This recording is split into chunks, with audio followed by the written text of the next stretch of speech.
So, good morning, everybody. Friday before Memorial Day, so I appreciate everybody coming here. We have a terrific guest with us, Dr. Vince Young from the Department of Microbiology and Immunology. And he is going to be talking to Julie Boulanger, who is a postdoc in anesthesiology, on the topic of mentoring for career success. So it's going to be their show. So take it off. It's going to be your show. Oh, yes. I thought we would start by just a quick introduction of Dr. Young here. So he is originally from Buffalo, New York, and after completing his undergrad studies at MIT, he obtained an MD and a PhD from Stanford University. He completed his residency and fellowship at the Massachusetts General Hospital, followed by 4 years of postdoctoral training at the MIT. And he started his lab as a Spartan at MIT in 2001, I saw that. And then he moved to the University of Michigan in 2007. So his lab is studying the gut microbiome, its interaction with pathogenic bacteria, and the role of microbiome on the pathogen-host interaction. Got that right. Got it. And according to his Twitter feed, even his car identification plate is referring to the microbiome. Among the multiple awards he has received, I wanted to point out that he was the 2017 Michard Distinguished Clinical and Translational Research Mentor Award recipient. And he's also a musician, a keyboardist playing live rock and roll and some jazz music. So thank you again for coming to talk to us about mentoring and nurturing trainees for successful careers. And I will start by asking a few questions and open the floor for questions. That's okay? Okay. So if I counted properly, you have advised 13 graduate students and 12 postdocs in your career so far. I would imagine that they've gone to a diversity of career. What is your philosophy in terms of mentoring? Do you aim at giving all your mentees the same common ground scientific base? Or do you tailor your mentoring to what they want to do afterwards? It's a little bit like my kids asking me, who do you like better? I think my role as a mentor is really to kind of find or help the mentee find out who they are and who they want to be. Because the things that I do for someone who wants one career are going to be different. And that's something that's developed over time. You know, as you pointed out, I've been playing this game for a long time now. And I still feel like I just started my lab, but it's been a while. And I've found out that, you know, some mentees, even if they want the same career, need different things. So I try to establish that kind of relationship where we're both figuring out how we work together, what we expect of each other, how we can both learn together. And that's been different for basically every single training that I've had. And is it something that you that you really built over time as a trial and error, or do you try to have kind of an initial discussion to set a ground with, like, you know, what are your career goals and this type of questions? I have a few of my mentees in the room, and they're probably all cringing right now because I have tried to become more formal in how we do that. Some of it is through, like, the more mentoring. I do actually have both my graduate students and my postdocs try to attend those mentoring sessions on main campus with me, because I think it establishes a good base of figuring expectations, figuring out what are the opportunities, not just within my laboratory group, but at the University of Michigan in general. And it's good to kind of start out on that foot. I found it, at least personally, I found it to be useful. My mentees may have a different opinion, and I even let them express those other opinions too. Funny that. now they're all cringing over there. How do you find resources and mentors for trainees who have different career goals than your path? Yeah. I sort of have an ongoing joke that when one of my academic colleagues makes some comment about how we have to be better at training our trainees in pursuing alternative careers, I said, oh, you mean like the one that we do? Because being an academic scientist is actually in some ways the alternative career, because there are so many more people that we train who don't go into that field. So I think that we would be doing a disservice if we weren't from day one realizing that most of our trainees are not necessarily going to be doing what we're doing as the trainers. So because of that, and as you go on in time, I have a lot of resources in terms of people who are not academic scientists. And so I've tried to leverage that fairly early to try to get people to, exposed to that. So how did you find these researchers initially? Mostly because they are my fellow trainees from back when I was in graduate school. They've gone off to do other things, and so you establish that network. One of the things that I try to do is that networking is important. We're at meetings. I had to point out, and now I warn people when you go to meetings, if I see you across the room and I do this, I don't expect you to just wave back. What I'm really doing, without being obvious, is there's a person here I want you to meet, just because of that. And that's also an extension. So if I see you at a meeting, that's what I'm doing. So you're really actively introducing your mentees to other people. I think that's something that I also learned, not necessarily the hard way, but when I was establishing my career at MSU,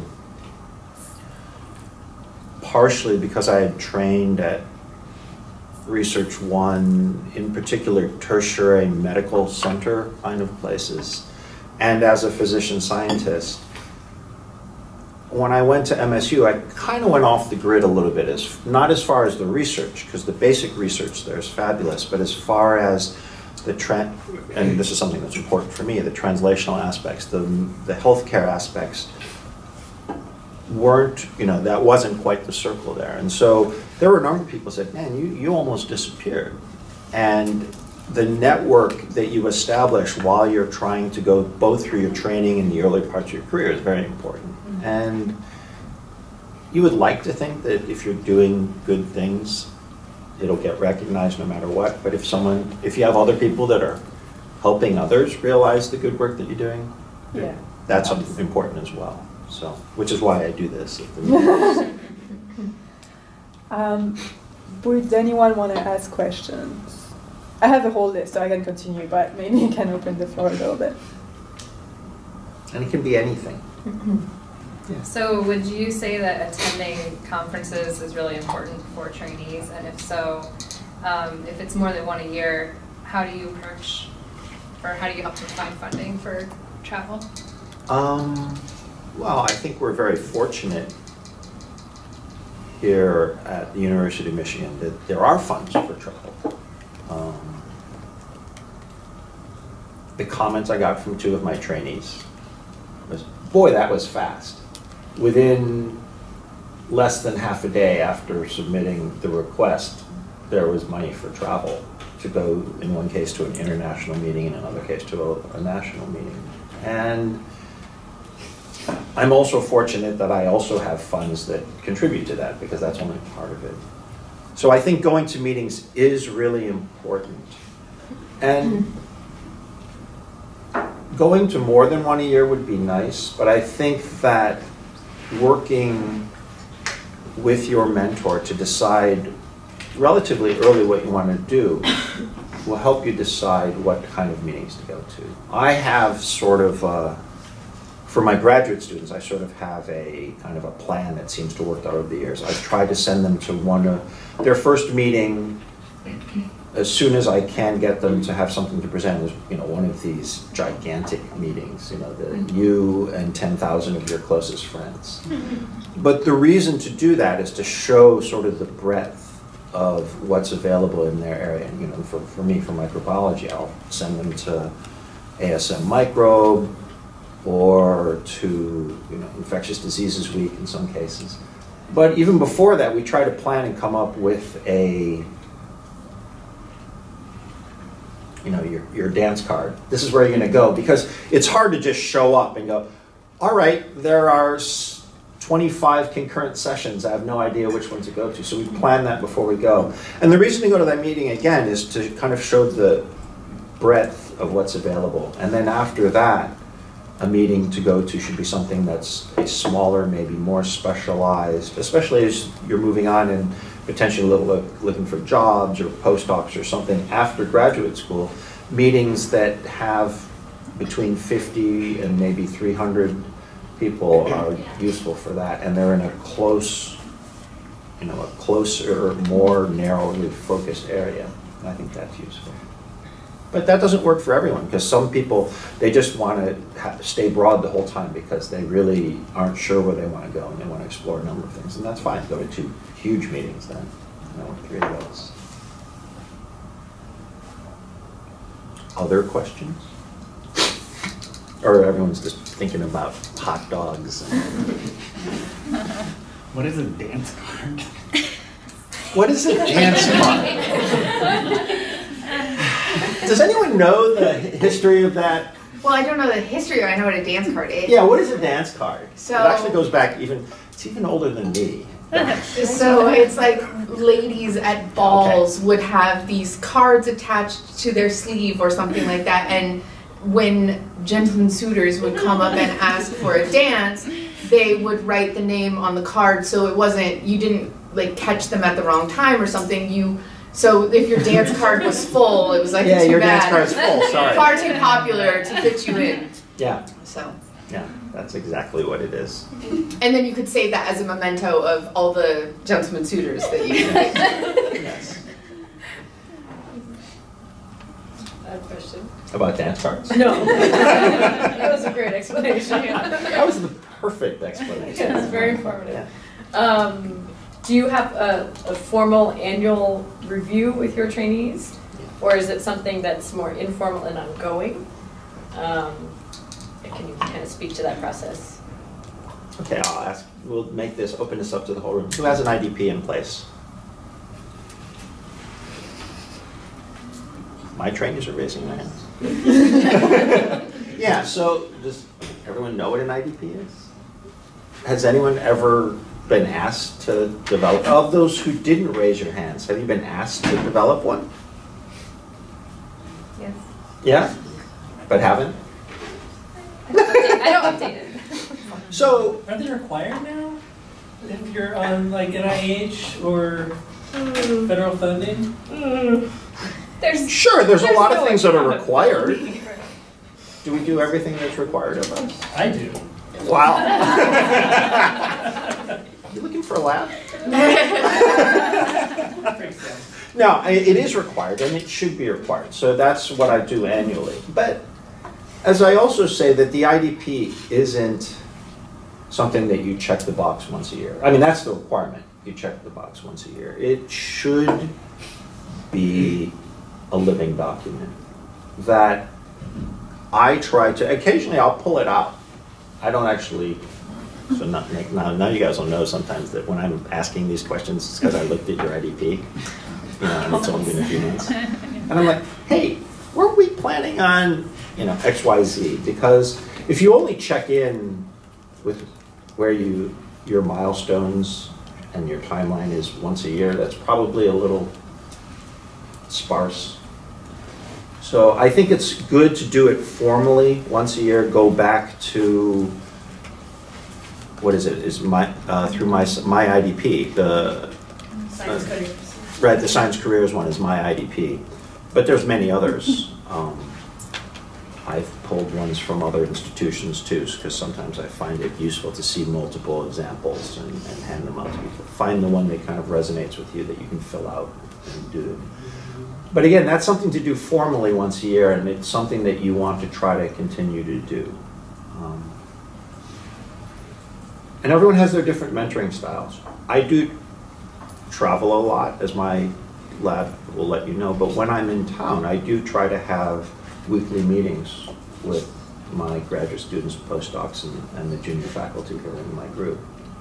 And that takes up a lot of time. I mean, people know that on Mondays and Tuesdays, they probably won't expect to see me because I'm generally trying to spend time with my lab folks one-on-one. But again, it all depends on what kind of relationship that you establish with your mentor and what your mentor is comfortable with. So that was a long-winded answer that, yeah, once a year we do that formally, but we try to continue doing that on an ongoing basis. Yeah. How do you address concerns that you have in that yearly review?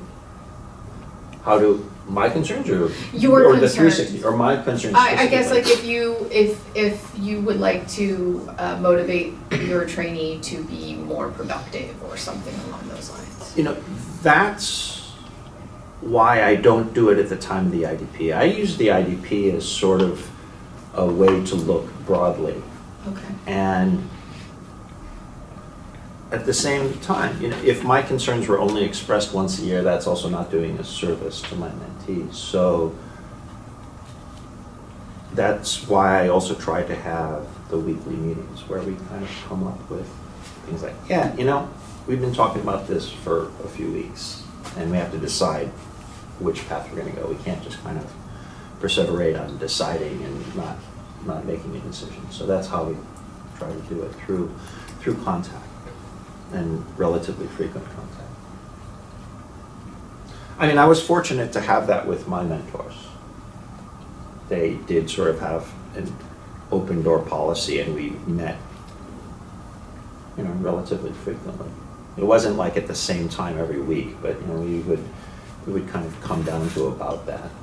It wasn't formalized, but we would do that. And that's when they would say, hey, Vince, you've been talking about doing this for like 2 months. So either stop talking about it and do it, or just stop talking about it. To build on that question, have you been in the situation in which, and if yes, how do you deal with it, in which you feel that you have a career goal of one of your mentees kind of ill-fitting to either their involvement in their training or their skills?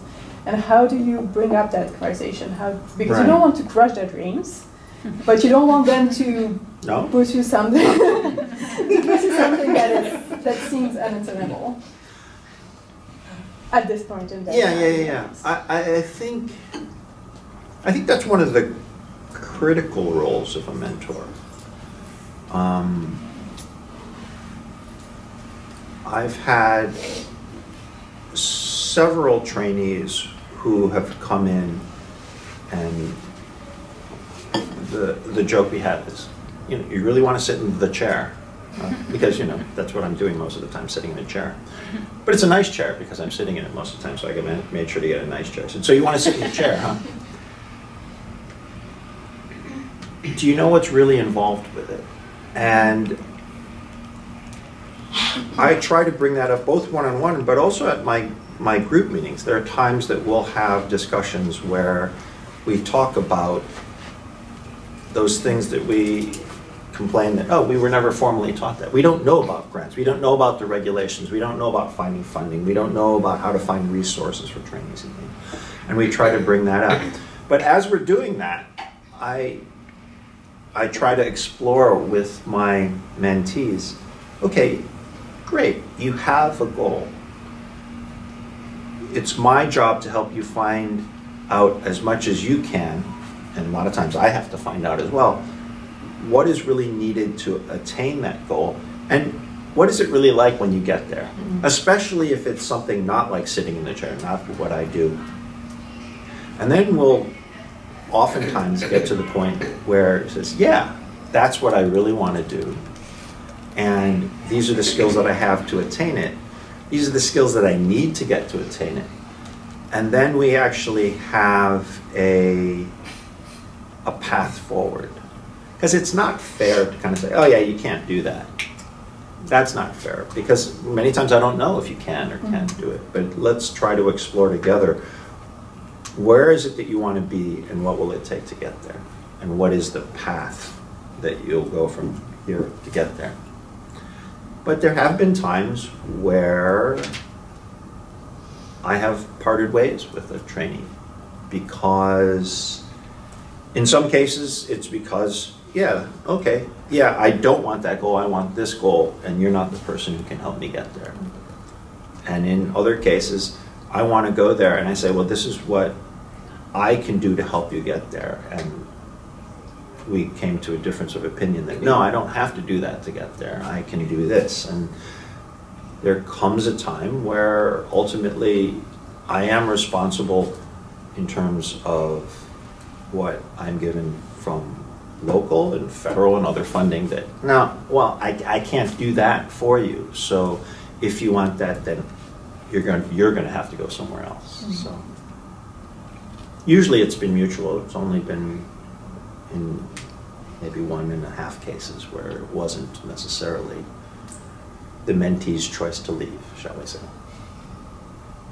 How do you start that conversation? That's a difficult one to have. Anyone here see Bull Durham? This is one of the hardest things a manager has to know. The conversation actually started in our individual meetings, but to be perfectly fair, I realized that I couldn't just do it alone, and that we had to, and that's why everyone has their department, and their department has graduate studies or postdoctoral studies committees, and so we brought it to that point. And in one case, it was actually the committee who said, because I was saying like, well, I think I need to make the decision after this summer. I'm going to give one more summer. And the committee says, no, actually, we've been watching what you guys have been going through and you've come to us, so we need to end it now. It's not going to work as far as you're concerned. That extra summer is not going to help either of you, so it's time to move on. So it should always be a conversation. It never should be a surprise to one side or the other. Okay. And then it's okay. And that goes back to the idea that there should be lines of communication that are open, that don't have to be weekly meetings. But just as long as lines of communication are open, I think that's the most important thing. I'm going to kind of flip the script as far as us mentoring others. So kind of, can you start at like each level? Because I'm at the level where I'm mentoring undergrads. So yeah. What do you see as like the primary goal in mentoring? Like mentoring a mentor? Level? I mean, that's a key thing. I mean, because I had, when I was starting as an assistant professor, I had people who I went to help me figure out how to be a mentor. Similarly, when I have my postdocs begin to mentor undergrads and grad students, and then my early grad students, I come to some point and says, I think it would be nice for you. I think you've reached the point where you can start trying to mentor someone who can help you. And we, just particularly if in your case, when I have a graduate student start to mentor an undergraduate for the first time, I'm pretty involved. In fact, I'm almost, not ghosting, but really, I say, hey, how are you going to meet with this person? Let's meet together after you've met with them once. What do you think? What are your plans? And I'll kind of say, sure, that plan sounds good. Have you thought about? And then we'll kind of come up with something that works better together. And then I'm always there if they ever have questions, obviously, about one of their mentees. But then eventually I'll kind of back off a little bit more. And it's the graduate school and postdoctoral training it's one of the few apprenticeships that's left, right? And there's always in the apprenticeship, my younger son always says, well, I'm glad I'm not a sushi apprentice because I don't know if I could spend 5 years learning just how to wash rice. But I mean, in some ways, that's what you're doing as a graduate student. Hopefully, you're doing more than just learning how to wash rice. But that's what happens is that you try to move things up, and continue to build on that. And I'm still doing it. There's still people I go to and ask, hey, I'm thinking about doing this, and you've done this. Are there some resources, or here's my idea of what I would like to do. So, never ends, which is fun. Yeah. Thank you for coming. So for like alignment for expectation between you and your, like if you hire postdoc to work in your grant, so this is, do you like have like what kind of professional opportunity you give them to the postdoc? Like you expecting him to work for like, okay, I'm expecting from you to work for 1 year in my grant. Mm-hmm. After the 1 year, you can write your own like key award or something like this, or you told them, okay, if you give me like 5 papers, I can, then you can work in your, how do you like, because when you hire somebody to work in your grant, and like, and also it's like conflict of interest, because he wants to be independent and you need him to be dependent, like, Yeah. how can you? So, yeah, that's always the thing. And when people are, especially for postdocs, you know, people who are wanting to start a postdoc, and it depends on, again, the career trajectory. If you want to sit in the chair, you need to eventually go out and saying, this is how I'm going to start my independent career. You have to say, this is going to be what I'm doing now. Maybe I have a K award, but this is my first grant target that I have. And in order to do that, you have to have had an agreement with your mentor that, yeah, I'm going to be able to take something. And it's pretty rare that the postdoc will take something that's totally different from what I do, because otherwise, as you point out, at least initially, they have to start doing really exactly what we do, almost, you know, or it involves a large amount, and then they can kind of branch it out there. And so my advice when people are doing that, you have to see what the previous postdocs who have gone into a particular career trajectory. And again, we're sort of talking very heavily about the academic research career, where you actually have to take something and start something. We can talk about, I'll extend to other things.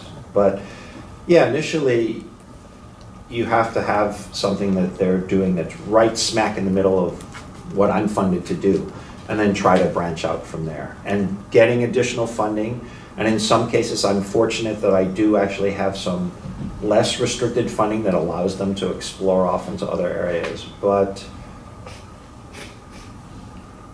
that's also where you get those sort of benchmarks. If I think about it now, all of my postdoc trainees who are running their own labs, one of the reasons that they were able to kind of branch along is that I helped mentor them to K awards, to their own awards, and that's sort of that first stamp that they're ready to kind of move away. It stems from what I'm doing, because the Ks have to, you know, there's not enough money for them to just do their own research, but at least they can explore it in a new area. But that's, again, talking very specifically about people who want to do what I do.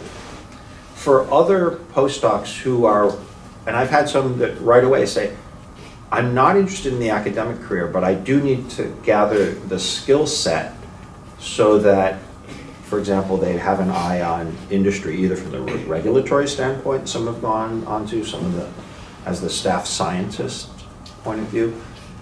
In which case they says, I need to get a lot of papers. I don't care if they're on exactly what you're doing. I don't need to have an independent line of research, but I have to show that I've acquired the skills and knowledge that will make me a valuable person for the direction I want to go in. And that's, again, getting back to that idea that we have the conversations early on. And my trainees hate it, because I don't know how often have you heard me say, so what do you want to do? Every week. Hey!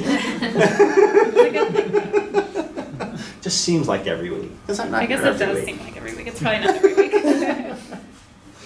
So, because that's where the expectations come in. And then again, that's where that idea of flexibility and customizing what is the relationship between mentor and mentee.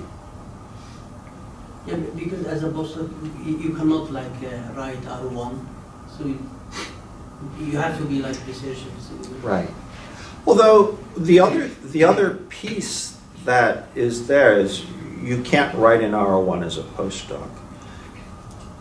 But I have also, for people, and again, we're going back to talking about the academic career, people who have been around in my lab for a while, I try to utilize the non-tenure track faculty positions that we have. The undifferentiated research investigator that then moves to the assistant associate staff scientist or research assistant professor associate. And so then they can write grants, and I have encouraged them to do that.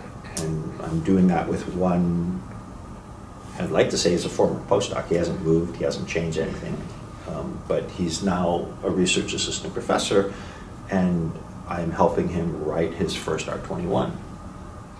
So, because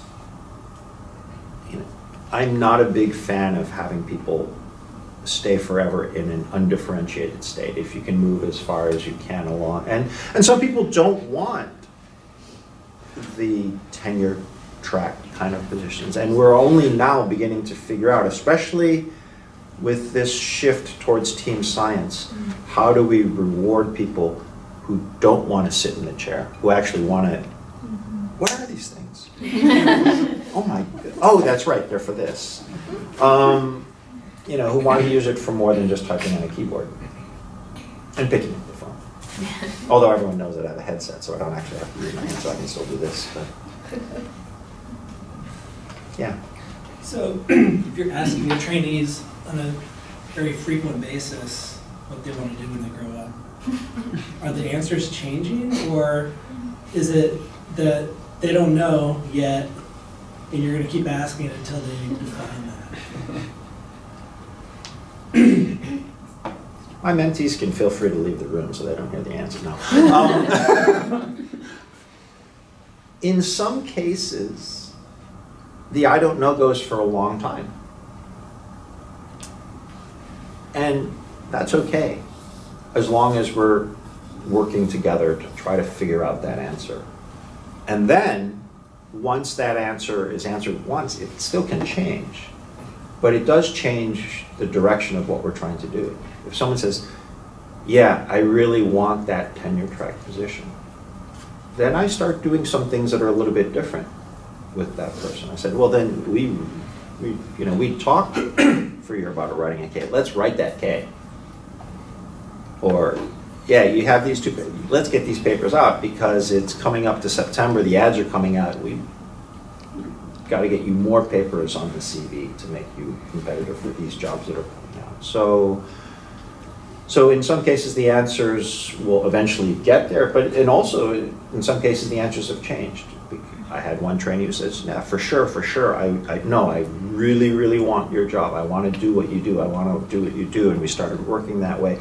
And then over the course of a couple months, I really don't want to do what you do. So where do we go now? And I didn't just show that person the door. I said, well, let's figure this out. Fine, then what's really important is not you trying to write these little grants. Forget about that. Let's get these papers out to show that you have these skills because you want to go there. So, yeah. My question is, so it's basically targeted, how do you get your trainees motivated in the lab? I think one big source of motivation would be if you independently achieve a goal that you set yourself. And my question is more specific. So there's always like this fine line, of micromanaging people or basically providing a structure with databases and so on in the lab that everyone can work as a team. Yep. And so how much freedom do you give? And I think also if there are basically procedures worked out in the lab that will contribute to the success of many people. So, yeah. So, I'm going to get in trouble for this, but I'll say it anyway. Is this thing running? Yeah, okay. It's a bad analogy, but it's the one that popped in my head. I have multiple leashes in my office. Some are longer, some are shorter, some break easy, some will never break. And I try to find Yeah, I told you this is horrible. No, but it really does matter because some people really want a lot of guidance. But I don't want someone who, well, that's not true. I mean, if there's some people who need a lot of guidance the whole time, fine, I'll give it. But then we also have to be we have to come to an agreement. If that's what you need, there's a certain type of career that you're going to have. Okay? And that's where, again, we're going back to having that conversation and trying to customize that relationship.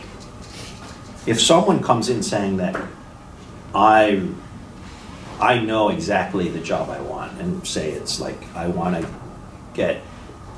be on a tenure track assistant professorship position as soon as I can, and I have these ideas and we're going to do them. As long as things are working and as long as it fits, then I'm willing to just kind of back away and say, fine, go for it. But still watching, right? Because that's my responsibility. And how far does this extend to, let's say, organizational systems, so basically database systems that you have in the lab? I mean, some people have a better way of organizing it, and they don't want to succumb to the structure. Yeah, so that's an interesting one. And it's one that I'm still wrestling with. Just as who here uses lab archives? Oh, I heard a groan. Who here has been asked by their PI to use lab archives and refuses?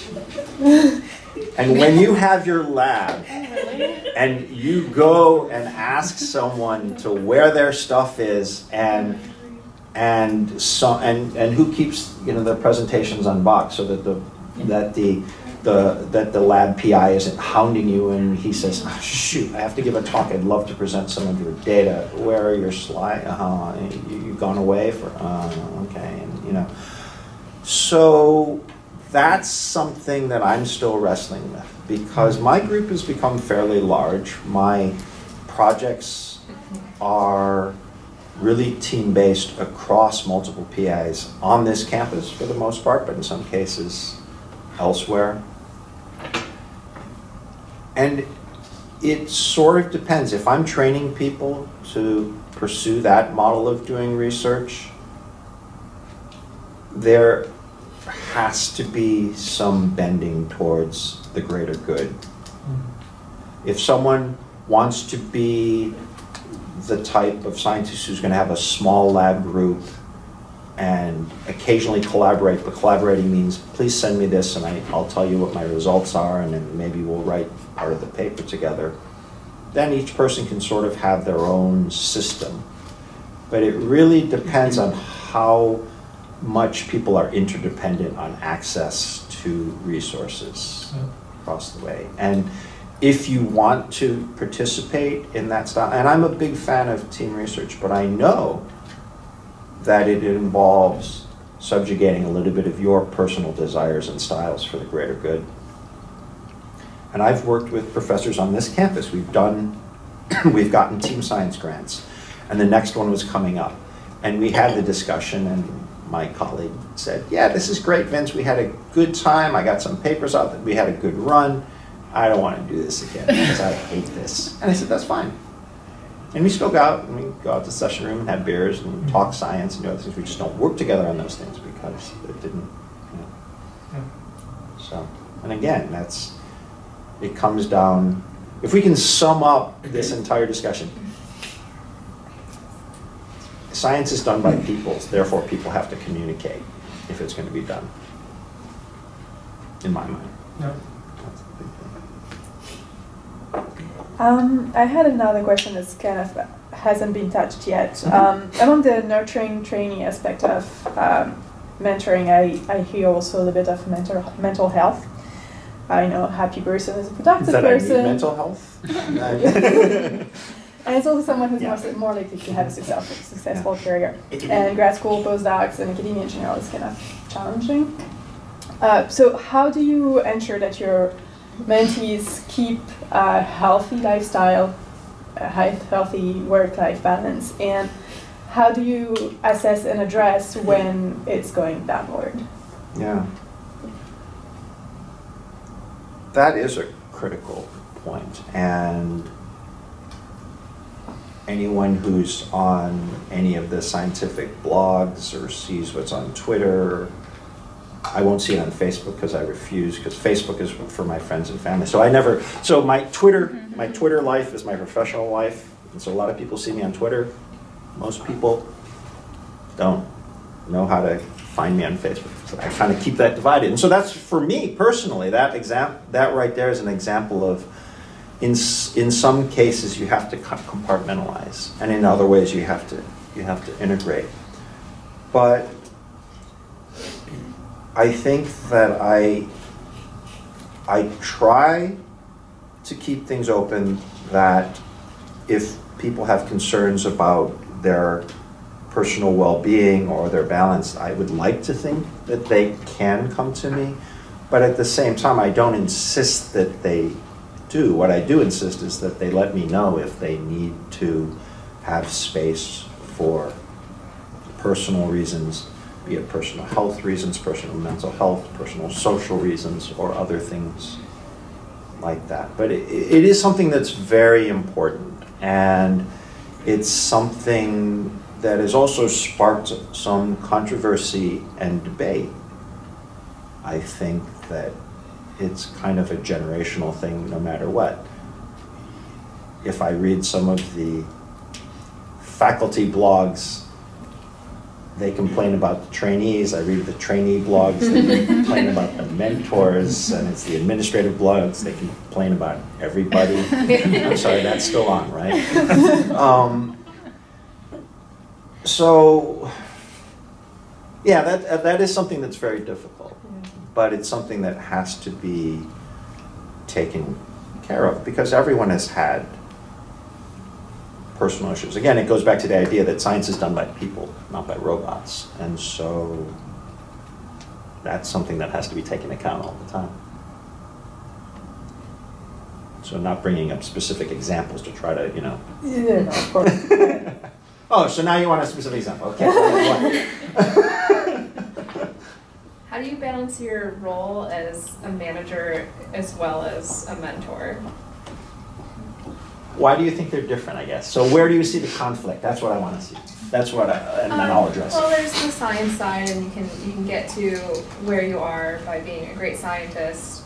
But also there's, once you start your own lab, there's kind of a feeling of, it's like owning your own business, right? Mm-hmm. You have employees, and there's also that kind of HR side.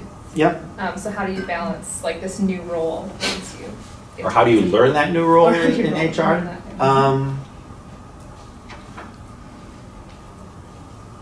Well, that goes along because it's part and parcel of the mentoring. So I don't know if you have an undergraduate yet, but when you will, there's going to be those same HR issues. Oh yeah, I know we talked about doing this, but my Frisbee tournament's this weekend, so, and then you have to balance that right away. It's that your role as a manager, if you have your project, as well as the HR person, how much flexibility and what are the expectations as far as lead time is in terms of availability or changing someone's change in availability, and how will you deal with that? So you pick it up by experience in some ways, but how do you balance it is that you don't forget that yes, they're sort of like employees, but it is more, I like the idea of what you say of a small business. And the small business that I've joked about is that running a lab is a little bit like running a bed and breakfast, right? Because as the PI, if the toilet overflows, you can't always call the plumber, right? Sometimes you got to get down there and figure things out. Speaking of plumbing, yesterday I was downstairs in one of my anaerobic chambers, and I was sitting with one of my technicians, and we're looking at something, is this leak? How we do this? Let's move that in there. So that's what you end up doing. You do end up running a small business, but it's a small business that you really are invested in, and you have to kind of work together as a team. Do you think it's valuable to get some training to kind of learn those skills for each? Yeah, but it depends on where you get the training, and some of it is My poor mentees, they shouldn't have had to come here. But occasionally they'll be sitting in the chair, and then I go to the bookshelf, right? You guys know what you know. And I'm all about these science self-help books and management books, and some of, and I'll read them and I'll say, hey, check out this chapter, would you? And what I've learned to do is this, and please give the book back. Or what I do is, there are some books that I use a lot, that there are, 5, 6 copies running around the lab, although sometimes when we can never find one of them, I get a little grumpy. So we all have this lying around. So, and in some cases there are formal training. And I've sent people to the formal training, and there's a lot of it available on campus at no or low cost. And particularly for my more senior trainees, my postdocs, and particularly when they get elevated to research investigator or research assistant professor, I will send them to even more of those, because they teach in a more formal way skills such as time management, such as project management, etc. But I also there's also the learning by doing. As we try to write a grant, for example, there's a large grant coming. Hey, let's write this section together. You start it, but let's kind of work together on this, and let's figure out how that's done. So again, it's that apprenticeship piece that we have here. But you have to balance how much to do that. I'm sure you could spend all your time going from seminar to seminar to seminar, right? Would Nicole be happy with that? Would you be happy with it? Maybe. Depends on if there's food. There's food here. Feel free to refill. Okay. Do you have, so we're all at younger stages of our career, and well, some of us some of us will move to positions in which we have to mentor people, and mentoring is also a little bit of trial and error, and your first mentees are always kind of the guinea pigs. Is there anything you've done with those first mentees of yours when you started your lab that you can tell us today, don't do that, or do it? Like something that really didn't work, or something that was maybe detrimental to the career's professional development. I think this goes back to something that I've said before, was assuming that the path that was started when you first established the mentee-mentor relationship was going to be invariant. And it happened a couple times where you asked if things changed. Things changed, but we weren't discussing it, and so the training plan did not fit the direction anymore. And the reason that happened because there wasn't an expectation of continuing that conversation. In one case, a mentee came up to me and said, I thought you'd be disappointed that I changed my mind. I said, no, actually, I'm more disappointed that we wasted a little time, both yours and mine. So I think that was, in all cases, the times that I've regretted things is when there wasn't good communication or productive communication, and that was always the difficult piece there. How do you ensure that communication is productive? Yeah, I don't know. I wish I knew. I think it involves doing things like asking some poor trainee every week, so what do you want to do? No, I mean, it's that idea is that you kind of keep the lines of communication open, and that you make sure that you aren't the only person giving advice. That's why I think it's important. Certainly for the graduate students, I tell them, the reason we assembled your committee was not just so that you get advanced candidacy, but you have different opinions, people with different opinions, different expertise, different resources that you can draw upon. And I encourage you, this is like, if there's something that I can't help you with, then go to one of your committee members. And if it's not one of your committee members, ask me or ask your committee members, is there someplace else I can go? So that the training is basically worthwhile to the trainee. So, because there'll be some things I can't do, no matter how hard I try. Better off, maybe needed for a given trainee. And so it's my job as the mentor to say, well, I can't do this, but let's find out who can do that for you. Yeah. So some of that sounds like advice for graduate students to go talk to their committee. But either I'm missing out on something. I don't have a committee as a postdoc. It's gonna change soon. Yeah. Really? Yeah. So what are those resources? You know, if my current advisor isn't, you know, the best source for whatever thing that I'm curious about, where do I go? So some of that depends on the relationship you have with your mentor, because sometimes the mentors don't want you leaving the family to go somewhere else. But we are going to have more formal committees, but in some cases, I've actually often encouraged my postdocs, and partially that's because we do have the team scientists. Hey, you're more interested in the computational side. Why don't you spend more time with this collaborator of mine and go figure out what's going on? And again, that's just the sort of unusual, not unusual, but the specific nature of the way a lot of my projects are. Once a month, the entire team gathers. So that's all the PIs and all their trainees. We try to get as many people in the room at one time to try to kind of trade and move things back and forth.